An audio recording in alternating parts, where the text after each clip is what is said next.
참으로 존귀하신 하나님 아버지, 살아계신 하나님 아버지께 예배드립니다. 하루를 시작하면서 살아계신 하나님 아버지께서 우리의 삶 가운데 같이 하심을 믿고 기도하며 나아갑니다.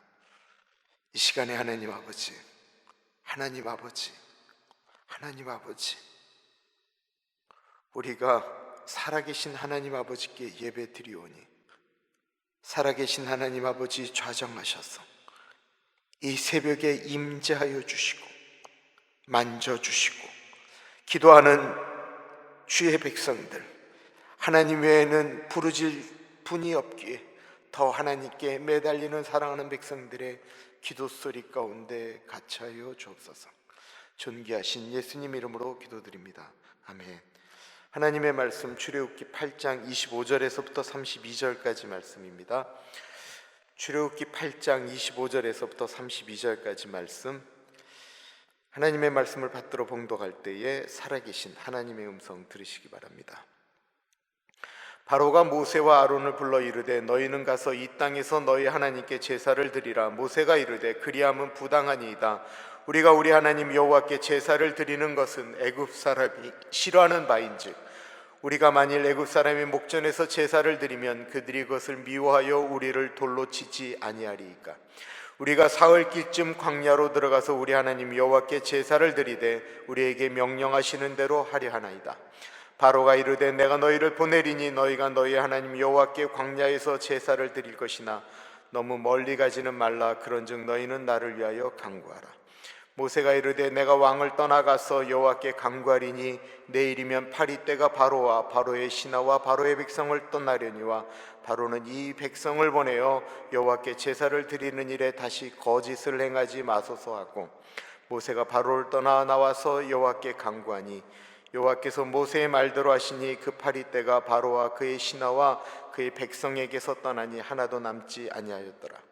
그러나 바로가 이때에도 그의 마음을 완강하게 하여 그 백성을 보내지 아니하였더라. 저희 교회 이 새가족실이 꽤 괜찮아요. 그래서 새로운 가족이나 혹은 손님들이 방문을 하게 되면 거기서 식사를 하는데 이렇게 폼이 나요. 왜냐하면 잘 준비해서 좀 특별하게 해서 반찬도 한두 개 더해서 나오기 때문에 그렇습니다. 그런데 가끔 그 우아한 식사를 방해하는 것이 있는데 그건 다름 아닌 파리예요. 많은 파리가 들어올까요? 아니요, 한 마리가 들어와요. 이 한 마리인데 그 한 마리가 그 우아한 식사의 분위기를 다 망치는 거예요. 그렇다고 뭐 그 자리에서 파리를 잡겠다고 파리채를 들겠어요? 아니면 뭐 어떡하겠어요?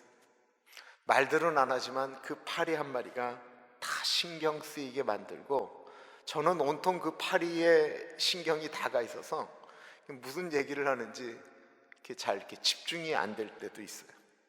파리 한 마리가 밥맛을 잃어버리게 합니다. 그런데 만약에 그 파리가 한 마리가 아니고 한 5마리 정도 된다고 한다면 어떨까요? 한 100마리라고 한다면? 1000마리라고 한다면 어떻게 밥을 먹겠어요? 그런데 이게 100마리도 1000마리도 10,000마리도 10만 마리도 아닌 수천만 마리의 파리가 때로 움직이고 있다라고 상상을 해보십시오. 아무것도 못할 것입니다. 어떤 것도 못할 거예요. 먹는 거 못하죠. 잠자는 거 못하죠. 일 못하죠. 더군다나 이 떼를 지어 다니는 파리가 일반 파리가 아닙니다. 우리는 가끔 아프리카 기아 난민들 이렇게 아이들을 보면 이 얼굴에 이렇게 파리가 붙어 있는 것들을 보게 돼요. 특별히 그 파리를 이렇게 보시면 아기들의 눈이나 아이들의 눈에 이렇게 눈다락지처럼 모 같은 것들이 이렇게 생기는 것을 보게 돼요. 오늘 우리가 읽은 이 본문에 나와 있는 파리가 바로 그런 파리다라는 거예요. 이 눈에 그 아이섀도우라고 하잖아요. 눈 화장이 먼저 발달한 곳이 이집트라고 이야기합니다. 왜냐하면 하도 파리들이 여기다가 뭔가를 하면 눈다랗기처럼 문제가 돼서 파리들이 앉지 못하도록 그들이 싫어하는 냄새가 나는 것들을 이렇게 하면서 만들어졌다고 그래요. 그래서 오늘 나오는 그 파리떼는 그런 파리를 이야기하는 거예요. 그리고 우리가 한국에 있을 때 옛날 어른들은 그 쇠파리라고 아시잖아요. 그 소에게 붙어서 이렇게 피를 빨아먹는, 그러니까 이런 파리들이 그냥 파리들이 아닌 이집트에서 홍수가 일어날 때 일어났던 그 파리들이 그냥 수천만 마리가 사람하고 짐승한테 붙어서 깨문다라고 생각해 보십시오. 모든 것들이 지금 멈춘 것이 하나님의 네 번째 재앙이었다라는 것입니다. 근데 사람들이 언제 힘들어도 좀 덜 힘들까요? 모두 힘들면 좀 견딜만 합니다. 그죠? 나만 아픈 게 아니고 다른 사람도 아프면 그건 좀 덜 힘들어요. 그런데 이스라엘 사람들이 그냥 이렇게 노예로 그냥 막 팔이 막 왔다 갔다 하는 그 일을 하다가 집에 가야 될 시간이 되니까 이 친구들이 갑자기 룰루랄라 그러면서 가는 거예요. 근데 이집트 사람들이 신기한 거예요. 집에 가면 더 많은 파리가 붙어 있을 텐데 쟤들이 왜 저러나? 그리고 가봤더니만 고센 땅에는 파리가 없는 거예요. 이 애굽 사람들이 그 전까지는 그렇지 않았는데 고센 땅에 파리가 없다라는 얘기에 이 마음이 훨씬 더 힘들어지는 거죠. 같이 고통당할 땐 그래대로 참을만 했는데 이스라엘 사람들이 사는 지역에는 파리 새끼 한 마리 없었다라는 거예요. 그럼 그전에는 어땠을까요? 수요일 날도 말씀드렸지만 나일강이나 여러 하천에 물이 피가 될 때는 이스라엘 사람들도 물 때문에 고통했어요. 개구리가 올라올 때도 이스라엘 사람들에게도 개구리가 올라와서 고통했어요. 그리고 이가 나타날 때도 고통했어요. 이것에 대한 여러 가지 해석이 있지만 오늘 본문은 이제 다른 얘기니까 넘어갈게요. 그런데 이 파리 재앙부터 마지막 재앙까지는 이스라엘 사람들이 사는 지역에는 내리지 않았다라는 것입니다. 고통이 오지 않았다라는 것입니다. 이유가 무엇입니까? 어저께 본문 21절과 22절이에요. 내가 만일 내 백성을 보내지 아니하면 내가 너와 내 신하와 내 백성과 내 집들에 파리떼를 보내리니 애굽 사람의 집집에 파리떼가 가득할 것이며 그들이 사는 땅에도 그러하리라. 그날에 나는 내 백성이 거주하는 곧센 땅을 구별하여 그곳에는 파리가 없게 하리니 이로 말미암아 이 땅에서 내가 여호와인 줄을 내가 알게 될 것이라. 구별함으로써 하나님이 살아계신 것과 하나님이 이 일을 행하시는 것을 드러내시겠다라는 것입니다. 우리가 이것을 통해서 알아야 될 것이 있다고 한다면 우리도 지금 이 땅이 애굽 땅 가운데서 살고 있는 것이지만 우리의 시민권이 하늘에 있다라고 믿으면서 우리가 이 땅을 버타며 사는 이유는 하나님이 우리가 사는 그곳에 같이 계심을 믿기 때문 아니겠습니까? 도저히 살 수 없는 세상이 되자 바로는 머리를 씁니다. 그것은 이스라엘도 계속 노예로 붙잡아 놓고 파리도 없앨 방법을 생각한 것입니다. 그것은 내가 이스라엘 사람들이 원하는 제사를 드리게 하겠다라는 거예요. 이 얘기도 파리 때부터 나오기 시작하는 이야기입니다. 25절이에요. 바로가 모세와 아론을 불러 이르되 너희는 가서 이 땅에서 너희 하나님께 제사를 드리라. 바로는 예배만 드리면 되는 것 아니겠냐? 예배를 드리게 할 테니까 그냥 이집트 땅에서 예배를 드리라고 이야기합니다. 제일 위험한 예배가 아무 데서나 아무렇게나 드리는 예배입니다. 물론 예배는 아무 데서나 드릴 수 있습니다. 그러나 아무 데서나 드릴 수는 있지만 아무렇게나 드려서는 안 된다라는 것입니다. 온라인으로 예배를 드리는 것이 익숙해지시는 분들이 하시는 말씀이 있습니다. 점점 더 이것이 편해진다라는 것입니다. 온라인으로 예배를 드리는 것도 예배입니다. 분명히 맞습니다. 근데 잘못하면 편해지는 것이 아니고 예배를 구경하게 된다라는 것입니다. 진짜로 이렇게 얘기를 하더라고요. 교회 예배를 드리는데 목사님 말씀이 이렇게 별로 자기에게 와닿지를 않으니까 유튜브를 이렇게 검색을 해서 다른 목회자의 말씀을 이렇게 듣는 거예요. 찬양을 부르는데 자기가 모르는 찬양이니까 이렇게 바꿔서 다른 찬양 부르면서 이미 이쪽에 예배 드리는 건 잊어버리고 이쪽으로 예배를 드리게 되었다라는 것입니다. 그러니까 예배를 드리면서 어떻게 되어지는 거예요? 자기가 원하는 예배, 자기가 원하는 말씀만 이렇게 듣게 되는 거예요. 듣게 되는 게 아니고 보게 되는 거예요. 구경하게 되는 거예요. 우리는 예배를 드린다라고 할 때 구약을 보면 준비하는 과정이 너무 많습니다. 그죠? 이제 출애굽기 보면 이제 성막을 만드는 과정이랑 나오는데 형식이 너무 많아요. 갖춰야 될 게 너무 많아요. 그 과정이 너무 형식적인 것 같다라고 말을 해요. 그런데 이런 생각 안 해보세요? 그 형식을 통해서 우리는 예배에 나아가는 것을 이렇게 준비하는 거예요. 형식적이다라고 얘기를 하지만 우리가 주일날 올 때 보면 옷차림이 다르잖아요. 옷차림이 다르고 준비하는 게 달라요. 물론 화장하는 게 남에게 보여주려고도 하지만 하나님께 예배를 드리러 오는데 그렇게 예배 드리러 오고 싶지 않다라는 거예요. 하나님께 예배를 드리기 때문에 그렇습니다. 물론 이게 서양적인 마음과 이 동양적인 마음이 다를 수도 있어요. 저는 죽어다 깨나도 이렇게 그 목사님들이 그 반바지 차림에 나와서 하와이안 샤츠 입고 설교하는 거 미국 분들은 자유롭다라고 얘기하는데 저는 꼭 그냥 집에서 있다가 대충 막 이렇게 슬리퍼 신고 올라오는 거는 저게 자유로운 것인가 라고 하는 것에 대한 고민이 저한테는 사실은 있어요. 그분은 어떻게 보면 한 경지 더 높은 분일 수도 있는데 나는 이렇게 준비하는 것이 이렇게 좀 달라요. 그리고 옷을 사게 되면 그 옷은 꼭 예배를 드릴 때 입겠다라고 생각을 하고 이렇게 아껴둬요. 이건 아마 한국적인 것일 수 있어요. 부모님이 그렇게 배운 것일 수도 있어요. 그러나 예배를 드리는데 아무 데서나 드릴 수 있다라고 하는 말 가운데는 아무렇게나라고 하는 마음이 혹이나 들어가 있어서는 안 된다라는 것입니다.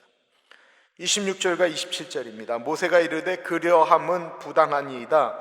우리가 우리 하나님 여호와께 제사를 드리는 것은 애굽 사람이 싫어하는 바인즉 우리가 만일 애굽 사람의 목전에서 제사를 드리면 그들이 그것을 미워하여 우리를 돌로 치지 아니하리이까.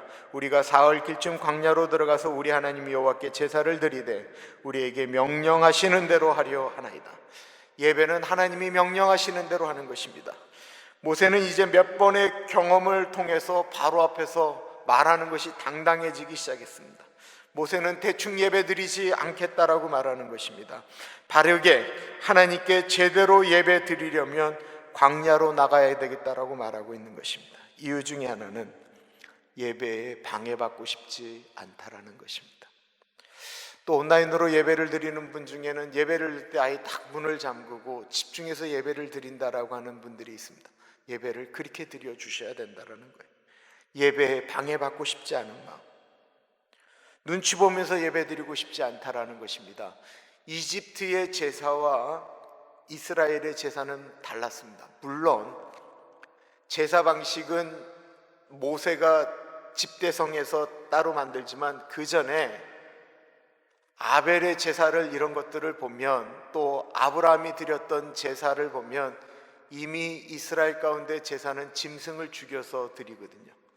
그런데 이집트 제사는 그러지 않았어요. 이스라엘의 제사는 이렇게 태워서 제사를 올려드리는 거거든요. 그런데 이집트의 문화 중에 하나는 매장이었다는 거예요. 완전히 다 달랐어요. 그러니까 이스라엘 사람들이 그렇게 제사를 지내는 것을 보면 이집트 사람들이 가만히 있지 않겠다라는 거예요. 왜냐하면 이집트 사람들이 믿었던 신 중에는 소를 섬기는 것도 있었거든요.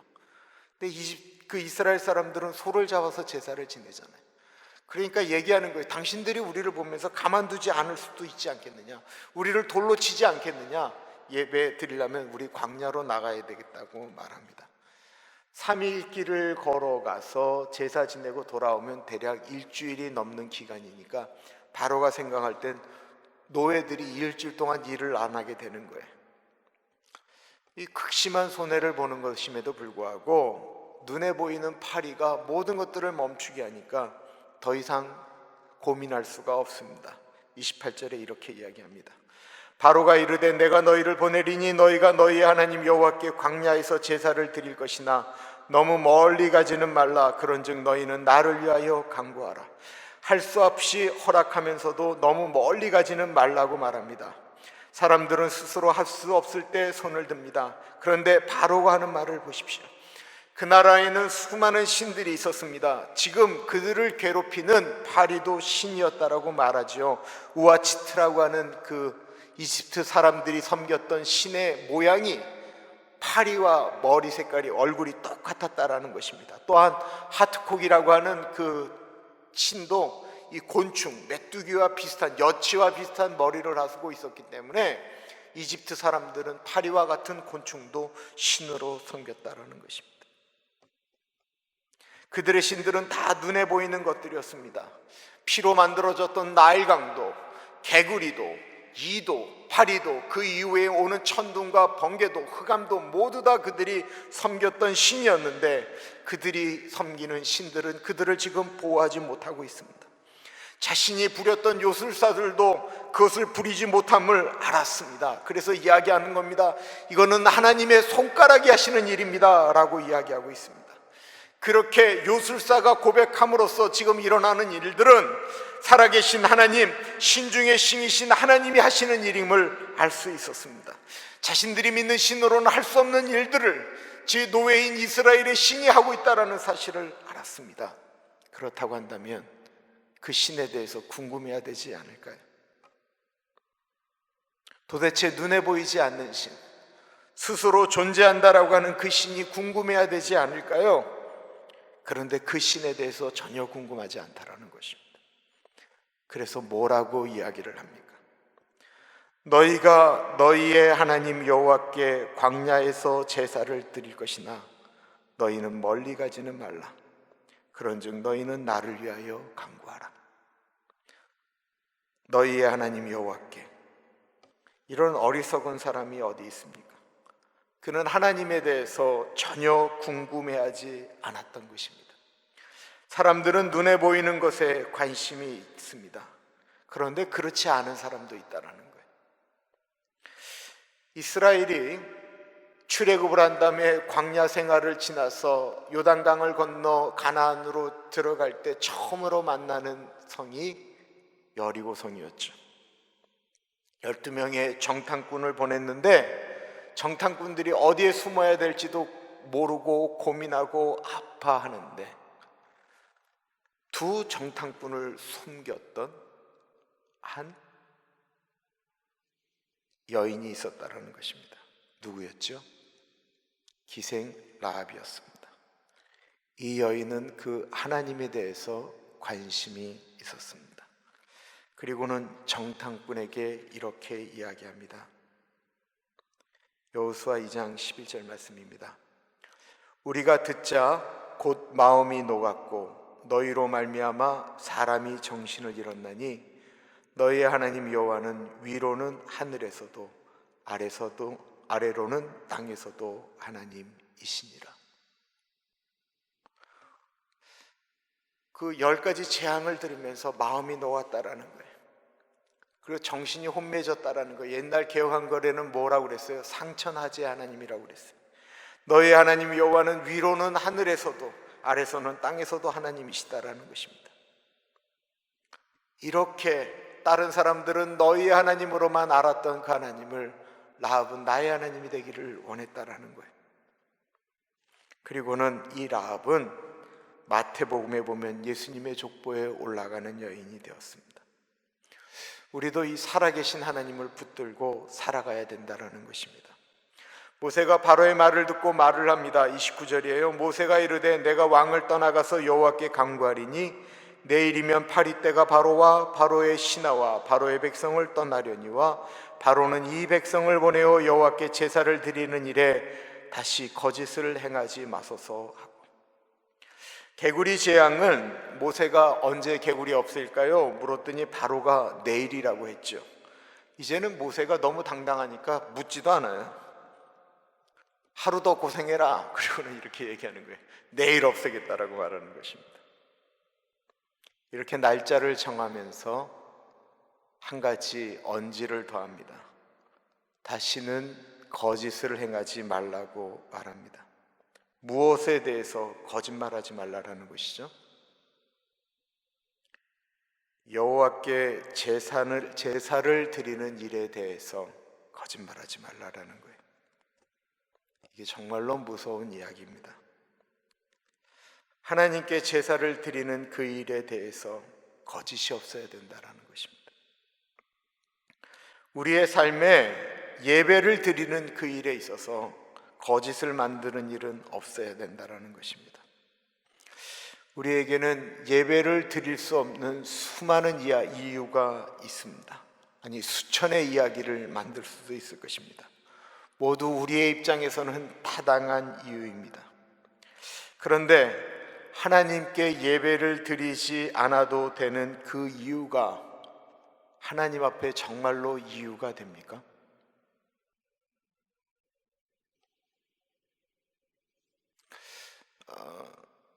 어떤 부부가 예배를 드리러 오는데 너무 많이 싸웠다라는 거예요, 차 안에서. 근데 이런 마음으로는 예배를 드릴 수가 없어서 하나님께 너무 죄송해서 뒤돌아서 집에 가서, 이런 마음으로는 예배를 드릴 수가 없어서 마음의 준비를 하고 있었다라는 거예요. 그 얘기를 제가 참 많이 들었어요. 그런 말씀을. 얼마나 그 마음이 어려우셨으면 그럴까라고 하는 생각이 들어요. 그런데 그런 상태임에도 불구하고 하나님께 예배를 드리러 온다고 한다면 하나님이 좀 더 다르게 생각하지는 않으실까요? 라는 생각은 안 해보셨나요? 하나님이 좀 더 다르게 다가오지는 않으실까라는 생각. 만약에 그것이 집으로 돌아가야 될 이유라고 한다면 저는 52주 예배를 드리러, 예배를 인도하러 올라오는 제 마음 가운데 아마 절반 이상은 저는 돌아가야 될 것 같습니다. 예배를 인도하기에는 저는 너무 큰 죄인이기 때문에 아직 제 문제가 해결되지 않아서, 누군가 저를 노려보는 눈빛이 무서워서 예배 드릴 준비가 안 돼서, 이것저것 다 돼도 하나님께 예배를 드리는 것이 가장 타당한 이유가 되기 때문에 예배를 드리러 오는 것입니다. 어느 순간부터 예배를 소중히 여기는 마음들이 사라지기 시작했다라는 것입니다. 예배가 얼마나 소중한 것인지를 너무 흔하게 예배를 드리기 때문에 그렇다라는 것입니다. 저희 교회 새벽 예배 드리는 분 몇 분 안 되죠. 팬데믹 때문에 저희가 또 코로나 걸리고 나서 아주 오랫동안 새벽 예배를 중단했었습니다.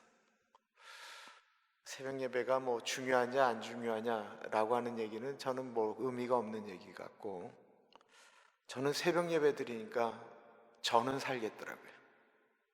목회자들도 새벽 예배 드리니까 살겠다라고도 이야기하더라고요. 교회를 위해서, 교인을 위해서라기보다는 예배 드리니까 살겠더라고요. 하나님 앞에 선다라고 하는 것이 얼마나 행복한 것인지, 하나님께 기도할 수 있다라는 것이, 찬양을 한다라는 것이 얼마나 행복한지 모르겠더라고요. 모세가 하나님께 기도하니까 어떻게 되었습니까? 30절 31절이에요. 모세가 바로를 떠나 나와서 여호와께 간구하니 여호와께서 모세의 말대로 하시니 그 파리떼가 바로와 그의 신하와 그의 백성에게서 떠나니 하나도 남지 아니하였더라. 하나도 남지 않았다고 합니다. 하나님이 하시니까 하나도 남지 않는 거예요. 하나라도 남으면 하나님이 하지 않았다고 할까봐 하나님께서 아예 하나도 남기지 않고 다 없애셨다라는 것입니다. 그러나 바로는 다시 마음이 약해져서 이스라엘 백성을 보내지 않았습니다. 바로가 이행하지 않은 것은 모세와의 약속이 아니에요. 하나님과의 약속을 이행하지 않았다라는 것입니다. 하나님을 두려워하지 않는 사람은 하나님과의 한 약속을 우습게 여깁니다. 그리고 그 어리석음은 멸망으로 간다라는 것입니다. 우리가 믿는 하나님은 하늘과 땅의 유일하신 살아계신 하나님이십니다. 우리가 그리고 지금 그 살아계신 하나님 앞에 서 있습니다. 혹이나 우리의 예배드리는 자세나 삶의 모습이 필요할 때나 바로처럼 하나님에게 간구해서 이것 없애게 해달라고 이야기하고 그리고 나서는 잊어버리는 하나님이지는 않습니까? 우리가 믿는 하나님이 살아계신 유일하신 하나님이신 것을 믿습니까? 그렇다고 한다면 우리가 예배를 드릴 때의 자세는 정말로 하나님 앞에 서 있는 사람의 자세로 나아가야 합니다. 우리가 어떻게 예배 드리는지 하나님은 그 예배를 받으시고 안 받으시고 하시기 때문에 그렇습니다. 어떻게 보면 예배 드리는 자세가 그 마음이 하나님을 섬기는 자세입니다. 하나님 아버지, 내가 살아계신 하나님께 온전하게 예배 드리는 자로 서겠습니다. 우리 같이 기도하겠습니다.